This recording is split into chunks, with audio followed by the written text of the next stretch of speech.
Ladies and gentlemen, it's another Cosmonarchy cast, and this time we're going to be going to Check Stealer bright and early for some ZvZ. Continuing part 1 of our saga, we've got JarrellStorm in the top left as the Red Zerg, and we've got TheNightFox in the top right as the Coyote Brown Zerg.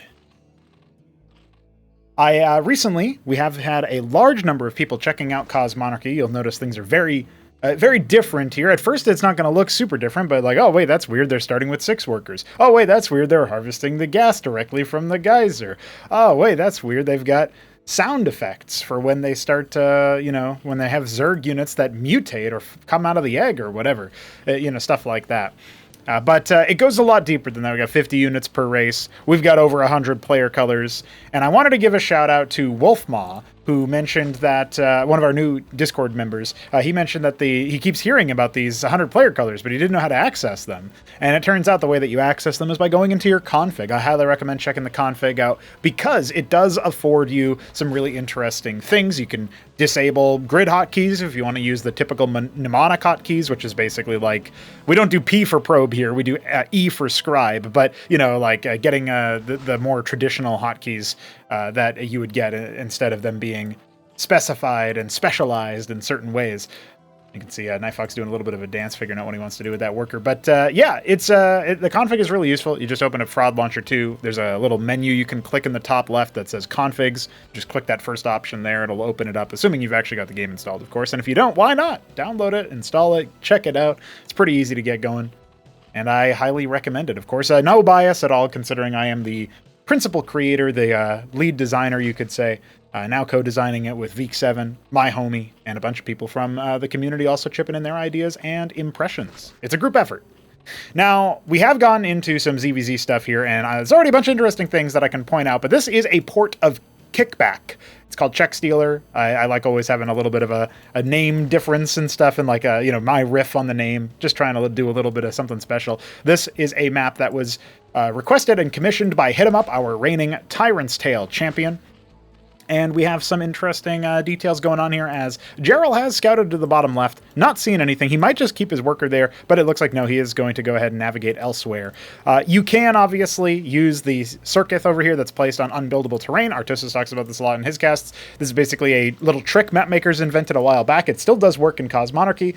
If there's Kagra, which is what we call creep, near to the Circuit, which is what we call the Sunken, it will hook onto that essentially and extend the Kagra out, and then you'll get the double Circuit here from the TheNightFox is what his decided move is going to be. He did expand faster, so he does have that extra larva faster, but Jarrell is not that far behind in terms of workers. He does have the stronger army with the Hydras. There actually is no army yet for the TheNightFox, as far as I can tell. Yeah, he hasn't left his base. He is maybe thinking about even going for an extra base, but instead he's actually going to put down another Kagran. Okay, so Fox is playing a little bit fast and loose, maybe a little bit greedy here, not scouting, and putting, obviously, 3 workers towards static defense, maybe a 4th one here coming up soon.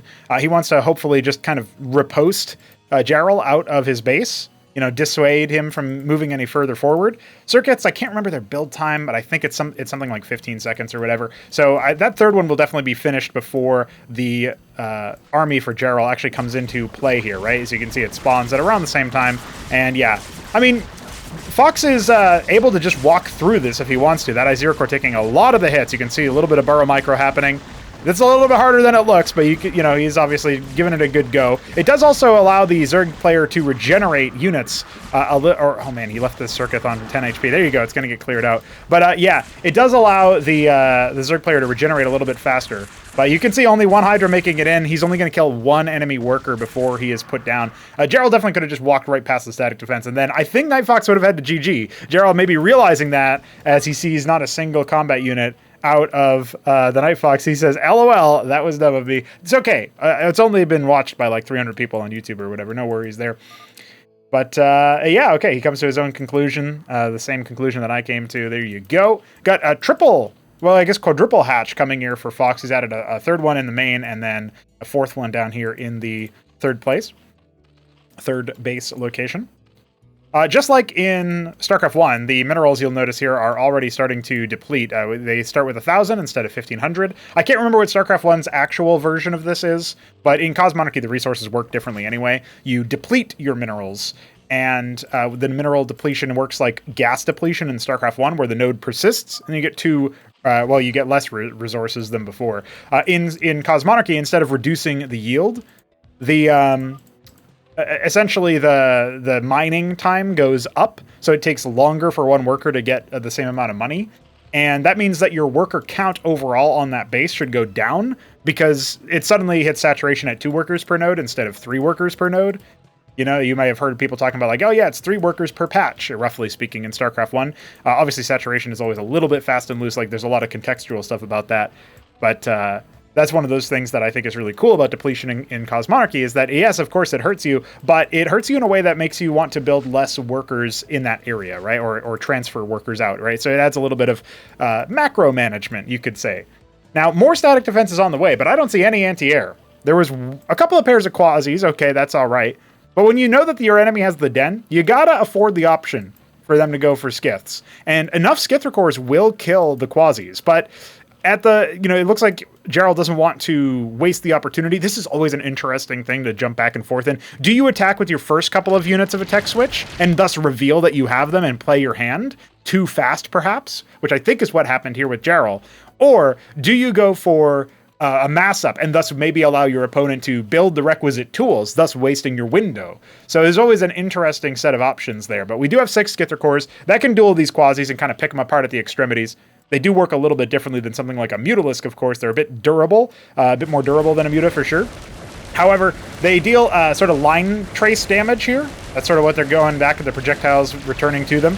So he pops one circuit. He could pop another one. Obviously, that's going to get turned into a Spraith now for the anti-air. But honestly, I feel like maybe Jarrell could have just gone for the workers. His selection of targets for his units feels a little bit off this game. He was doing, I think, a lot better in the previous matches that we had. And this is like an ocean of ZvZs that were played, and we only got like some of the choice candidates from that. There was a couple of build order losses, I guess, and a couple of other such things that we didn't see. Although I will say, in the future, since Fox was giving some context in the comment section of the previous ZvZ video, if you want to go check that out, that was released on Thursday. The main thing I would point out is that I personally don't mind casting build order losses, really quick games or what have you, if it results in, like, if it's part of a longer series, right? I just feel like that kind of thing is pretty interesting. Now, Fox is going to come in and muscle out these skiths. They will obviously be zoned away by enough Spraiths, but they're coming up on that number, right? We got 9, there's more of them on the way. We got Ovoleths coming. It looks like maybe he wants to do a little bit of a doom drop. He's going to try to wipe these circuits over here. And so even though he's playing from a bit of a deficit, he's now caught up in workers, actually gone ahead in workers, and he's got his Ovoleth here just to reveal the burrowed units, as well as potentially transport some Hydras and stuff. There's nothing in these in Cosmonarchy, unlike StarCraft 1 and replays or whatever. You can't actually see, maybe in replays you can, right? But in live games, you can't actually see what people are doing with regards to the transports. Like, is there anything in there? Well, in Cosmonarchy, you can see them in live games. And, we would be able to tell that, oh yeah, there's something missing there. So it might have been just a little bit of an opportunity for him to maybe surprise Fox and make him think about something spooky. So you could see him just killing the Circuith so that it could regress into a K-Grint, so that he could then turn it into a Spraith for anti-air. You can see Spraiths build faster than Circuiths as well, pretty useful there. Now, Tier 1 is no longer in the cards for Jarrell. He is going up to Tier 2 Tech. That's what the Iral Iris affords. It's sort of like the changed version of upgrading your Hatcherosk or your Hatchery in StarCraft 1 into a lair. Instead of doing that for Zerg, they build a separate tech node. And that's essentially how they decide to go for different tech, right? And so you can still upgrade your hatcheries, right? Your Hatcherosks, but it does different things for the actual, like what those things do, right? So you enhance the larva when you upgrade these sorts of structures. So the lair, now the Kafralosk, allows you to go straight to advanced mutations. You can kind of think about it like how the Guardian mutates from the Mutalisk, right? If you could imagine layers allowed you to make Guardians from larvae instead of having to make the Muta first, that's basically what the Kafralosk does, the Cosmonarchy version of the layer. And the Hive equivalent, the Gathalosk, gives you double the unit. So if you make, one Ultralisk, right? Imagine if Hives gave you 2. That's basically what happens in Cosmonarchy. Of course, the Ultralisk is called the Ultra Core now. It's a much better name, obviously. Very, very cool. Istratholeth, Skithra Core, Bactylus, Scathalor, Elthrazalisk, that's a unit that never even got made. Just kind of go ahead and tell you guys a bunch of Zerg names. I'm sure everybody will not get triggered about those in the comments. As we have been blabbing over here, Fox has gone for his own ski-backed scab. Don't say skibbity toilet in the comments. You will be banned. Wink. Just kidding. I love comments. And the ski-backed scab gives you access to, obviously, the Skither Core, hence the ski part of the name, and then the Bactalisk, hence the backed part of the name. Oh, the names have purpose? They're not just random nonsense? Wow. That's my secret, Captain. But I will say that Bactalisks do make a lot of sense here for Fox. He is going to be able to he's kind of behind the wall over here. And I do like that Jarrell is kind of getting active on the map as far as expanding is concerned. But he's also going for tier 2. So he's going to have Lyrilisks, and Fox is going to have Bactals. Like Bactal Hydra, good amount of Quasis. I feel like his army is still pretty scary, particularly if Jarrell is only able to kind of field this level of power. He is making a lot of Zeths. I guess that could obscure Fox's army for enough time. Yeah, Fox wants to move out here a little bit in accordance. You can see now the Lyrilisks are really running down this army, but here we go. Bactalisks are going to start to range upon them. Lyrilisks have 1 armor. That's going to help reduce the impact of the incoming Bactals, but actually we only have 7 of them. This fight should still be doable for JarrellStorm, but he's going to fall back. He did not get the Skither Cores in that army. He also didn't attack at the same time to maybe force a reaction from Fox to maybe go back, cancel the position. Instead, his Skits are just going to be allowed to kind of get heckled over there. None of them end up dying, but still, a little bit of a bruising coming in now. Again, Fox being a little bit loose with his army engagement. The Lyrilisks and the Zets kind of combining right now to run down onto the Bactalisks. That is a big deal because now the Bacts have no fire support. They will need to live up to their name and head back to Lisk to home. Back to Homalisk. We obviously have the Hydras coming in here on a rally. Fox will be able to maybe get a little bit more damage dealt. Remember, the Lyrilisks did hemorrhage a lot over there, and I really feel like these skits could have done a lot of a little bit of a number here, right? Obviously, there's a lot of sprites, but none in the main, crucially. He could have just maybe walked in here, held position onto the worker line or something, but he could have done that for a heckle. He could have at least gotten a scout or something. He also could have just used them in the fight. I feel like either way, Fox would have been sent back to reality as the Hydras deny gravity. No, I'm just kidding. We do have a big worker transfer down to the bottom left, as well as the 9 o'clock. I like this position over here is pretty cool, I think, adding a little bit of high ground here. I actually took that as that idea sort of from Pantheon, a new map for the SSL era of Starcraft 1, where they have those little enclaves of high ground that you can, like, they're a little bit more square and less isometric. Unfortunately, all but 3 of the Skither Cores are going to be picked apart, so that's 6 of them going down for essentially free. Ovaleth coming down as well. Yeah, forget about it. It looks like Jarrell's just going to do exactly that, and suddenly he has no Skither Cores, so no counterattack possible right this second. He does have Protathalors out. These are pretty powerful units. They are good artillery, good at single target, but remember his front line is starting to fall, courtesy of all of the Hydras. The Bactalisks are going to struggle a little bit versus the Protathalors, but the Hydras, on the other hand, will deal really great upfront damage, and it looks like Tier 1 has overwhelmed Jarrell. Was I really behind on Eco, he says. Well, he did take his natural slower, and I think he took his 3rd slower. He was down on workers for a very long period of time, but I wonder if maybe this is more of a compositional thing. And Hydras definitely do work pretty well, as the ability to take out individual units is prized for when Jarrell has like a composition that's less swarmy than his opponents, right? The Lyrilisks were a good shout. I still think maybe the Skits could have factored into that one, but that's going to be GG. We will go on to game number 2 and see who else is giving it a shot as far as trying to get on the board. So let's go. We've got ourselves a rematch. JarrellStorm is the red Zerg in the top right of Impetus, a map by Feek7, and TheNightFox as the Coyote Brown Zerg in the bottom left. So, same colors. These guys must have the colors kind of commissioned or configured to basically be like that. You can pick from the 100+ player colors, just saying. Otherwise, if you don't pick anything, it'll just give you something random. But yeah, TheNightFox off of a victorious match in the opening set here. I will say, in terms of those who have grinded, like, Hamster has a lot of power and potency just because he's a high-level player in Cosmonarchy, so I always put him up on the higher rank, right? And then Fox has kind of been out of the game a little bit, so I put him down on the bottom because Jarrell's been grinding it out. But, you know, Fox is the one who submitted these replays, and I'm just going to let you guys know, man. He's also in the lead. Dudes posting their dubs in Cosmonarchy. It could happen. It's more likely than you think. I feel like Jarrell's a little bit of a lunatic for taking a hatch first on a map like this, where it is so very far from your spawn. I wonder what Zergs are actually going to do on a map like Impetus, because it does feel to me like it's one of those situations you want to expand later on in, just based on the distance. But I could be wrong, and I sometimes have been before, allegedly. I don't know who would say that, but I guess technically it's possible. Fox is going to be going for the Larvosk Cesium. This is basically a gas-intensive way to expand your production without obviously having the durability of the Hatcherosk, and of course the ability to return resources to it. So this comes from the Kagrant. It would be like if the Creep Colony in StarCraft 1 could mutate into something that spawned larva. Same spawn rate, so it's exactly the same in terms of production. It does cost 150 Vespene and 50 minerals, plus the 50 minerals of the Kagrant, plus the 50 minerals of the Droleth. So you're talking about 50, 50, and 50. So it's 150 of each resource, which is exactly the same as 300 resources in theory for the hatch, except for the fact that obviously gas is used differently than minerals, right? And so that's what leads to, I think, an interesting decision tree here for the Zerg. Now we do have 2 Zethicores popping across the map. That's the new name for the Zergling, if you didn't know. And we do have 4 Hydras in production for JarrellStorm. That is the same name for the Hydralisk, if you didn't know. Obviously, you did know that, but I feel sassy today in the commentary. I don't really know why. If you've been sassed by this commentary, you let me know.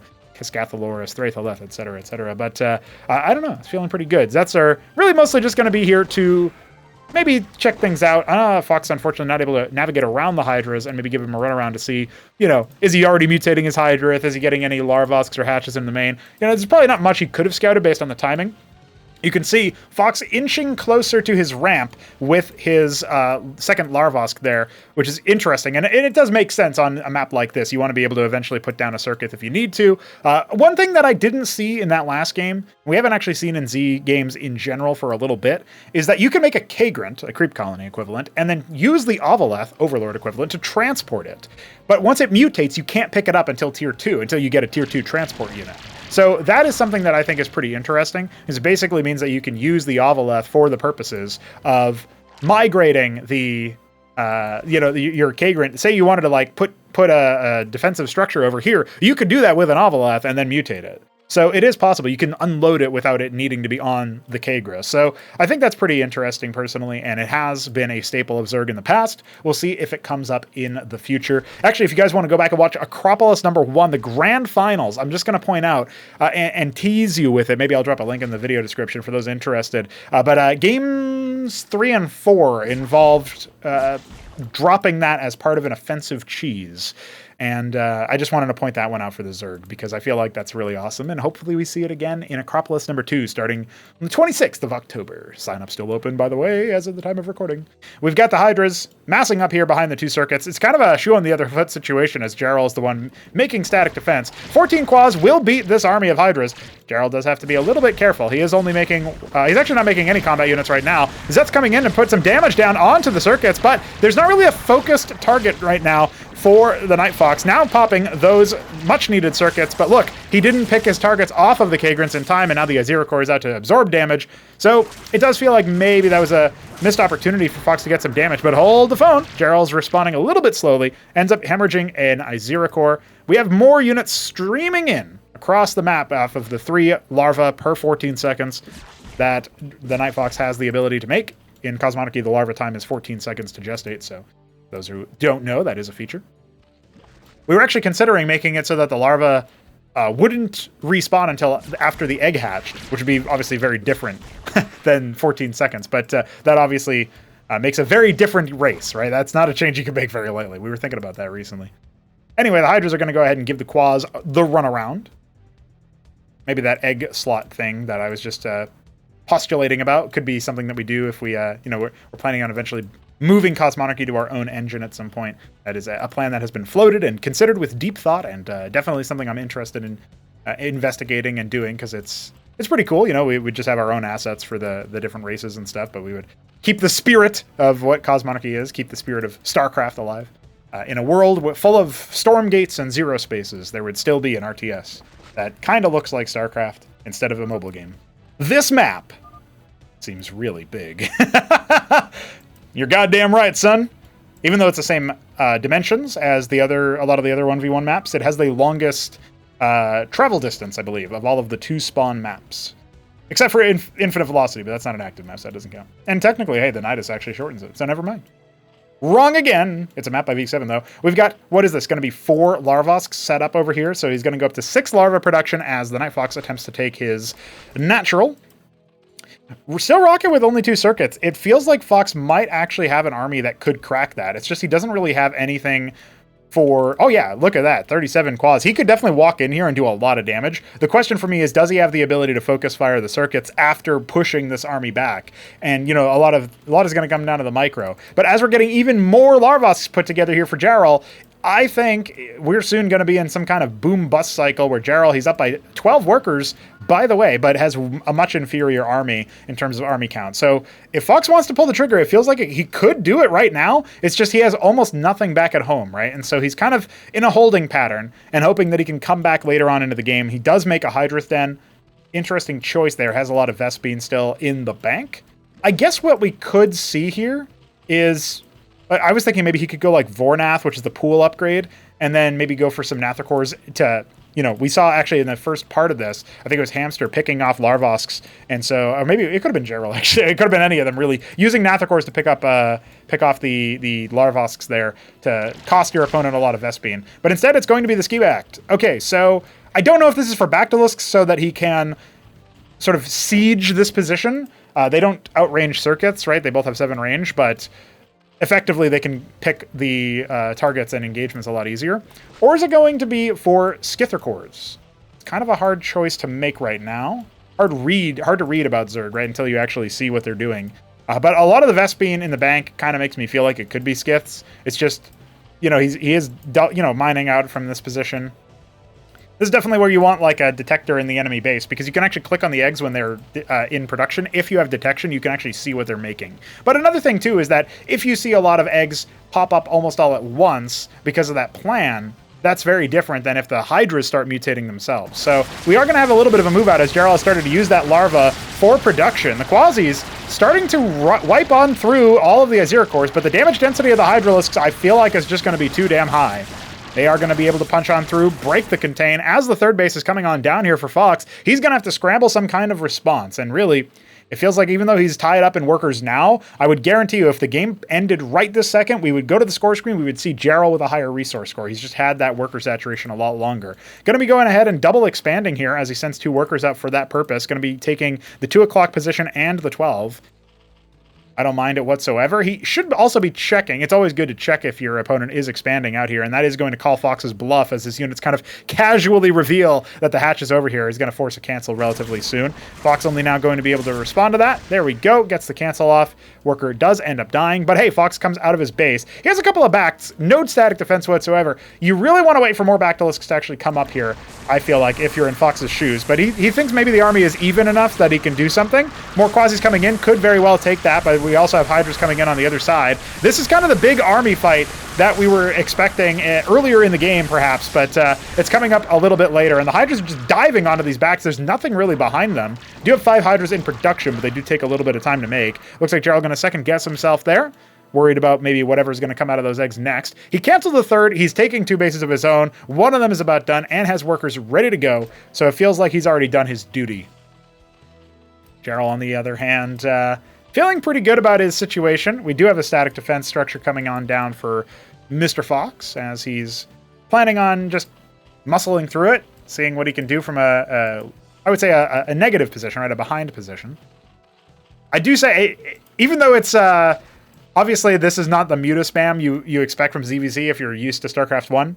I wonder though, you know, mutas earlier on, wouldn't that be kind of cool? I don't know. I just keep thinking about how, like, is it too much of a whiplash? Maybe what we need is we need Cosmonarchy and we need StarCraft 1. So you get to see mutas in StarCraft 1 ZvZ, you know, and then you're like, oh shit, this is actually kind of boring that they keep doing the same thing over and over again. And then you come into Cosmonarchy and you're like, what the hell? They make 50 different units. What's going on?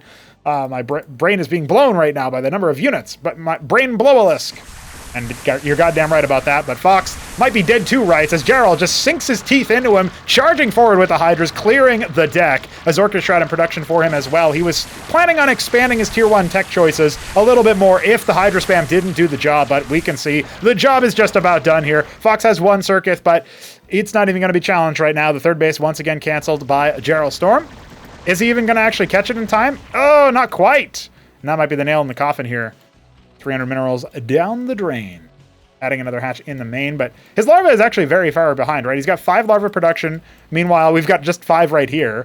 Zorka Shroud now complete. What's he going to be making? 4 Zoryus, 5 Zoryus, so he wants to just be able to tank the aggro. When a Zoryuslef actually attacks an enemy unit, it essentially, it like applies a debuff to them that accelerates the movement of all other Zerg units. So you can kind of think about it as they become a beacon for any other allies that are in the area. And so the allies can just charge forward at a lot higher speed. This also affects the Zoryus that's doing the tasking. So if the, you know, I say any other allies, but it does include the Zoryus as well. So up to a 5th base here for Jarrell as he's successfully forced his opponent back. But hey, Fox is kind of getting a little bit ballsy. You know, this is, he's showing some repose. Iris coming down for tier 2. Remember what happened last time we saw Jarrell do that, but I think Jarrell's about to strike back. I don't know. It's looking a little bit rough here for our Foxy boy. Foxy lad. Foxy homie. I guess Foxy is usually a term reserved for the feminine. But anyway, he is literally a fox. And he does work nights. So, you know.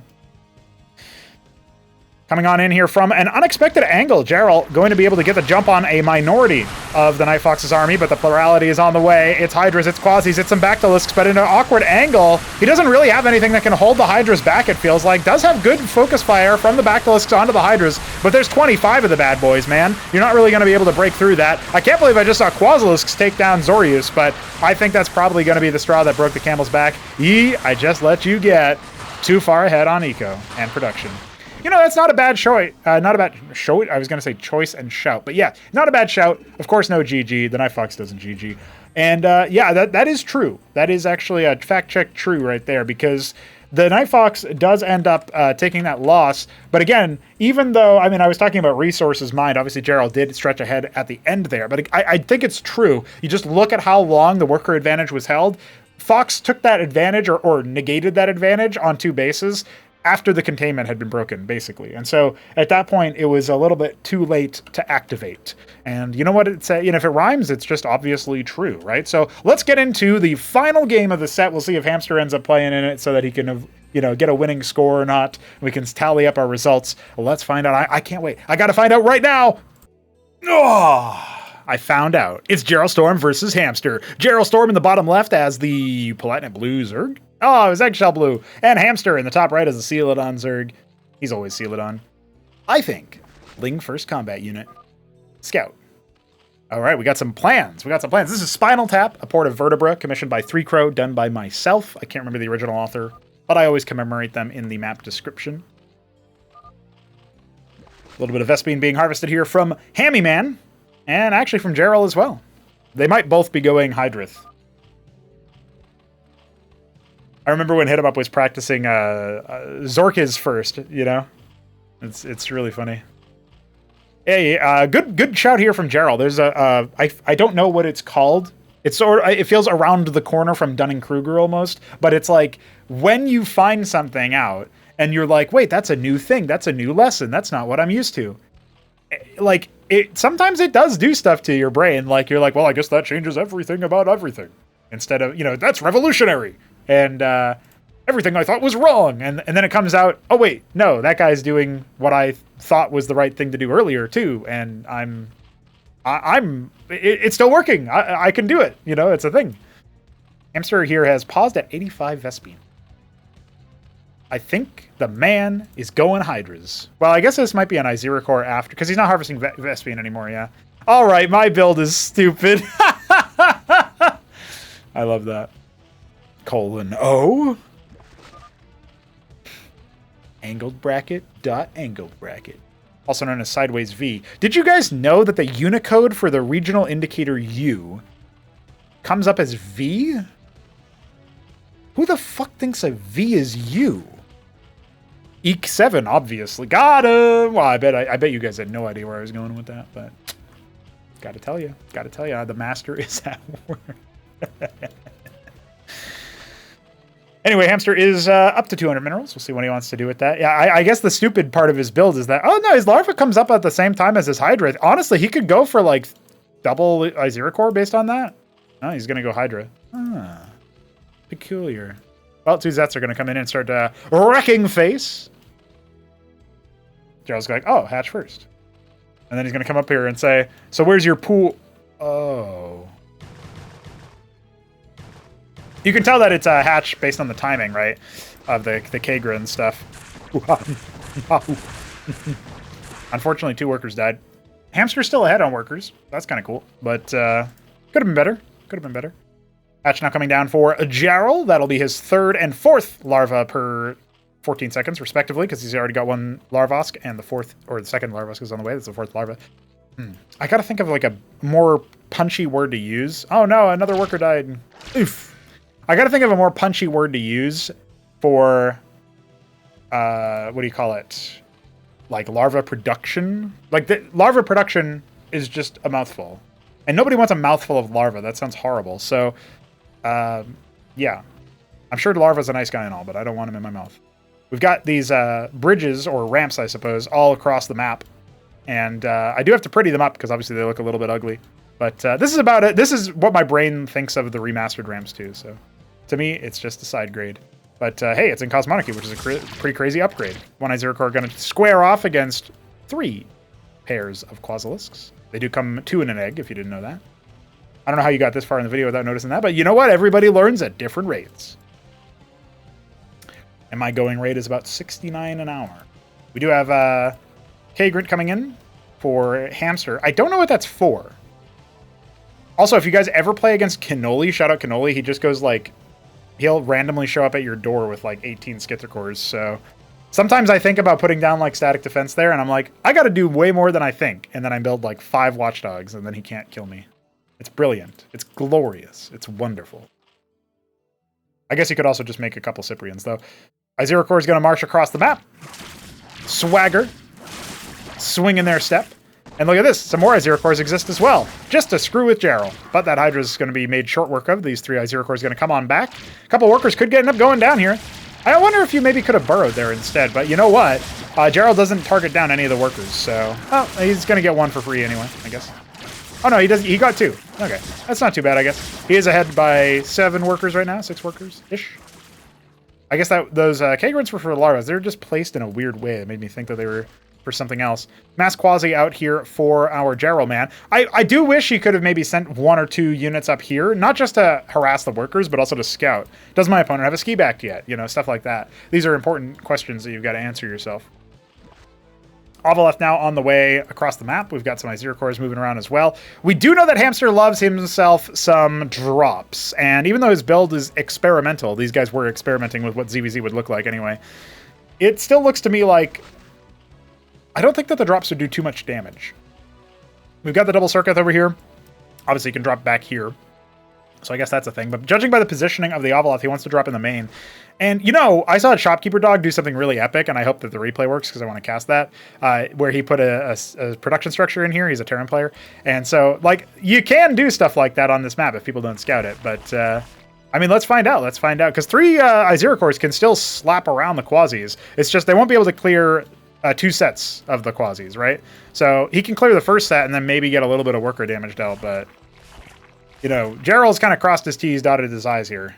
So let's see what Hamster ends up doing. Jarrell's got about a little bit of money in the bank. He's going to go for another hatch by his choke. He has not scrambled his Quasis until maybe a little bit towards the tail end there. And, you know, he lost all of his defenders, but that's all Hamster was able to do, right? They bought the time necessary. And now the antics are revealed. Got a third Larvos coming in here. This does cut the worker retreat path. Not really that relevant in ZvZ, I guess, but if you wanted to transfer your workers away from the skiths or something, that might happen later. I feel like that would be... This is dangerous to do because then you have to path all the way around, right? All right, so we have a little bit of a move out here. I do think that Hamster has the right idea moving out. He scouted his opponent's army. He knows that his opponent is now switching into Hydras. Jarrell obviously does have a little bit of an economy advantage and has had that for a little bit. But if he can keep some of his army dedicated to the anti-drop zone, you know, Hamster can kind of migrate his force in a different location and then maybe try to pressure different locations at the same time. But as of right now, he's just going to do some spread damage to the units on the bridge. Obviously, predictably, bridges make Starcraft fights way funnier and way more awkward. It looks like Hamster's actually committing to this assault. He's got more Hydras coming on in. This should overwhelm the position. Jarrell will have to retreat. It's like, it's not really a full-length bridge, though. You know, it's like a... It's wide, but it's not very long. And so that makes me think it's like, what would you call a short bridge? Surely there's like a funny engineering term, you know, we can use to make fun of the fact that it's short.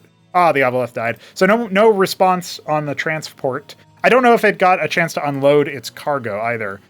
So that's a little bit unfortunate there. If you lose your transport over open ground, it will create corpses of the units. But unfortunately right now, if you lose the transport over like water or unpathable terrain, it does not create the corpses. That's a little bit of, just like the way that it's implemented, it's a little bit awkward to try to do that on a technical level. But it's a nice little, it's very satisfying when it does happen. And you know, you've been being harassed by, you know, an Acantor, which is a Reaver, but it's in Cosmonarchy. And you hear that satisfying sound of it blowing up because it was inside the transport when you snipe the transport. It's really good. A lot of Hydras here for Jarrell, but he's going to have to make it through this ramp that is held by a much better concave for Hamster. Ooh, the fadeaway. Was that the Aziricor that got that kill? It certainly looks like it. Hamster has a lot of minerals, not a whole lot of Vespene, is taking the base at 9 o'clock, has put a hatch in his drop zone in the main. And look at this, he's kind of allowing some of Jarrell's units to make it across the bridge. I really can't stress enough how difficult it can be to go across bridges in StarCraft 1-styled games. One Aziricor moving down to 9 o'clock, but it is protected by a trio of Hydras. I thought this was going to be a worker, but that's actually just a random Aziricor. Very, very good for spotting. Hamster doing a good job there. And the Aziricor is like tanky and fast enough that it can kind of avoid being heckled. And like, you know, you can pull it back and stuff. And also if it dies, it was only minerals. So it's not that big of a deal. It's going to move across a little bit further. I've been thinking about Spinal Tap because it's in the Class 1 pool. And I would love for it to be a map that gets, you know, gives good games. I'm not really sure if it does yet. You know, this is going all right. This is not too bad. Jarrell going to go for the Nathrock Lake in the background here. He's evolving his pool. That's a simpler way to put it. I'm going to have to think about how to explain a lot of this stuff. We're going to have a lot of first-time viewers, people just finding out about the project. And I want to speak authoritatively, talk about like the game being cool and epic. But I also have to acknowledge that a lot of people don't know what the hell I'm talking about sometimes. So anyway, it's kind of funny. Looks like maybe a couple of workers might die here. Just one. That's not bad. Hamster even going to go ahead and burrow. Really forcing Jarrell to commit a lot of his army. I mean, not forcing. That's a bit of an unforced error. But now Hamster can take the middle section. So we haven't talked about this all cast, but you get cliff advantage on the high ground. You get +2 weapon range. You saw his Hydras attacking from an extra little bit away. And so now with the Zorius speeding everything up, you can see that little flash of green-yellow on the overlay there. That's allowing the Hydras to get in on the action a little bit easier. Now they're going to spread that top half so that the Zorius can get in. It does get focused down by the Hydras. They are pretty good at that. This is the kind of point where if you have the access to the Zorkish Shroud, which Hamster does, I'd start to think about maybe getting Lakizilisks out. You force an Avaleth from your opponent, or they have to stand on burrowed units to reveal them. That was another mechanic we saw just for a brief second here when the burrow happened. I also didn't talk about that. Nathrocore is coming out here for Jarrell. Those are also 2 per egg. Required that evolved pool, which we see right here. It's a mirror image. It's a strange reflection, sort of like what Cosmonarchy is overall. There is 1 Spraith, but I think this is enough Naths that he can just kind of kill that and then, you know, yeah, 5 Lakizilisks coming out. Okay, Hamster recognizes what I recognize. You need a little bit of splash damage when the Hydras get this far up. Or you need to be able to like overwhelm their overkill, which is a lot harder to do actually. 18, way more than that actually. We're going to go up to like 24 Naths, and that's going to descend upon him just like a herd of turtles or something like that. Airborne turtles. They don't look like turtles, but a herd of turtles is like a saying here. When there's a lot of slow-moving things moving your way. It's kind of the opposite. I said it ironically. I hope you understand. You can burrow the workers here. Air units cannot reveal them because they can't stand on them, but it doesn't look like Hamster's responding super well to this threat right now. And Avaleths are coming out. He's making some Aziricors. Yeah, this might have been a crippling blow there for Hamster. Let's see what he can do on the back end. Okay, you got most of the Lakers are out there. You need to snipe that Avaleth. That's the detection. It looks like it'll oblige just by walking into death itself. We got a couple of Aziricors coming out here that can help try to defend. But now, I mean, there's been so many Nathricors. Definitely a big issue here for Hamster as he is going to get forced down. Nice little concave for Jarrell. I felt like a lot more of his Hydras were actually hitting in that fight. He's making 15 Aziricors. I actually don't know if that's the right choice here, but the Lakers aren't really able to make it any closer to the enemy threat, and the Nathricors are only now coming back after all the Aziricors have been taken care of. The Aziricors are the multi-target units. They're the ones you really want versus these Naths. But hey, the Lakers are holding down the fort. And remember, third base has been up for Hamster a little bit longer. He has a little bit more money in the bank, or had a little bit more money in the bank, as he attempts to salvage his operation from this position. Has much less larva. Well, it did feel like it was pretty crippling. He's now keeping Zero cores at hand in case the gnats come over. You do need to, try to match where those gnats are, right? Like where those gnats are, that's where you need to watch out for. And as soon as you see them, you're going to breathe a sigh of relief, because the gnats are not actually with the anywhere other than with the ground force here. So trying to stand on top of this bridge, not a bad shout. Some of his units kind of getting tismed out there. That does happen. A little bit of spin. Another Ovoleth has been made. Gotta watch out for that. The focus fire can be real. No Zero cores with the army. The Natural cores are getting shredded, but you didn't kill the Ovoleth. That means the Hydras for Jarrell can pick off those Lakizilisks. You are not going to deal any more crowd control area denial to this position. The Zero cores coming in, but I think it's a little bit too late. 5 more Lakers are on the way for Hamster, but I just think it's too little. I feel like now that Jarrell has burst through, he's going to go ahead and start another hatch in his base. Maybe think about taking 6 o'clock. I just saw his camera flash over there. Can't be understated, by the way, or I guess overstated, how significant the camera stuff in replays has been. Obviously, that does happen in live games. I think you can see them in StarCraft 1, in StarCraft Remastered, but having it in replays as well, it's just so good. It tells me exactly what the players are thinking half the time. You know what? One of these Lakers is now done, so some area damage over there going to be really good. But if the Hydras all die beforehand, there's going to be nothing to defend the Lakers from the Nats and everything else. Oh, man, from bad to worse. Hamster just losing his anti-air a little bit too slow. He's going to come back in a little bit more defensively. The Circuit's buying a lot of time. Remember, these Hydras will end up getting popped if he's not careful. But no, Jarrell has too much. Overwhelming. Hamster not able to target down the Ovoleth there at the bridge was probably the biggest mistake from the position he was in, because I still think he had the better army. You could see how hard it was for Jarrell to overwhelm him even at the end of that engagement. But some of those situations are really tough, man. And I fully admit it is difficult to keep a good eye on your opponent at all times. And so when you're up against Zerg, even as Zerg, you got to watch out for that switch. I do think that maybe Hamster would have been able to prepare a little bit for that if he had at some point scouted his opponent and seen that he was going for the lake. When you see the evolved pool, you're thinking to yourself, it's actually a Vornath pond, not a lake. Lake is the tier 2 one. That's a tier 1.5. So the Vornath, when you get that, when you upgrade your pool, it feels to me like, okay, you're in the mid game. If I don't see an Iral Iris coming, I know you're probably going to be going for the air. And so that is a hard read to make, because the Iral does cost a lot of Vespine, so you could just be banking it. But at least you're aware of the possibility. It looked like Hamster wasn't really eyeing the possibility of it. He scouts the pool, he scouts the den, they're not upgraded.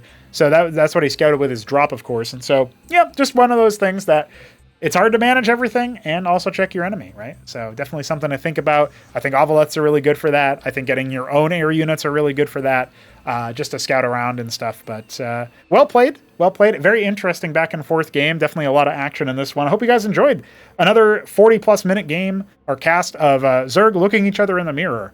So until soon, we've got more Cosmonarchy coming at you. Join the server, participate in the upcoming tournament if you're so inclined. There's a lot of prize money on the line. Otherwise, GG.